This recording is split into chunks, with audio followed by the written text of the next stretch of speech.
Donne-moi une région de France aujourd'hui où genre il n'y a pas d'eau. Quand tu arrives aux Antilles, tu te rends compte qu'il n'y a pas grand-chose de français. Dans quelle région de France on a laissé les gens s'empoisonner avec un pesticide alors que c'était interdit en France? Tous les Antillais, ils se demandent est-ce qu'on est des Antillais à part entière ou des Antillais entièrement à part. Souvent dans la société occidentale, on montre la Caraïbe comme étant un paradis avec des plages, avec une belle nature, avec le soleil, etc. Moi, je ne peux pas consciemment faire un film sur les Antilles et m'affranchir de ces problématiques-là, c'est pas possible. Nelson Foy vient de réaliser son premier long métrage, Zion, tourné en Guadeloupe, et nous raconte le contexte de ce film qu'il faut absolument aller voir. J'essaie de raconter la Guadeloupe et les Antilles comme je la connais, comme je la vois, comme je la vis, comme je la ressens. C'est très peu de comédiens professionnels aussi. C'est ça qui donne une saveur particulière au film en vrai. Pourquoi est-ce que tu as appelé ton film Zion?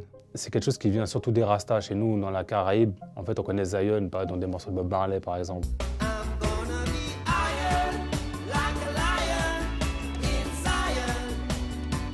Dans des morceaux de reggae, on parle beaucoup de Zion. Et en fait, les Rastas, Zion, ça vient de Sion, la terre promise. C'est une espèce d'utopie en fait, d'un paradis sur terre. Il y a vraiment une grande différence entre l'image qu'on a des Antilles, l'image touristique, et la réalité sociale que beaucoup de Guadeloupéennes vivent au quotidien. Pourquoi Jamel est le coproducteur du film? Je pense que le point commun entre la France hexagonale et les Antilles, c'est les quartiers. Je pense que c'est ça aussi qui a touché Jamel, parce que c'est finalement un gars de quartier à la base, c'est un mec de trappe.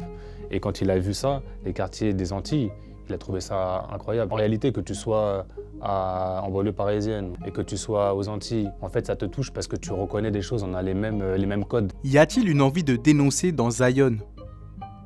Bien sûr. il y a toujours une envie de dénoncer, et je dirais même pas dénoncer, je dirais même tout simplement montrer. C'est un pays, c'est une île qui est très contrastée. Et tous les Antillais, ils se demandent est-ce qu'on est des Antillais à part entière ou des Antillais entièrement à part. Quand tu arrives aux Antilles, tu te rends compte qu'il n'y a pas grand-chose de français. Ça parle français, ok, ça parle aussi créole, mais la culture est différente, la population est différente, la géographie est différente, le climat est différent, l'histoire est différente. Il n'y a pas eu d'esclavage sur la terre, en hexagone, ça n'a pas existé. Nous, on est une terre d'esclaves. Cette île, en réalité, aujourd'hui, c'est tout ce qui nous reste. Ce pays, c'est une petite famille, et la famille, c'est tout ce qu'on a.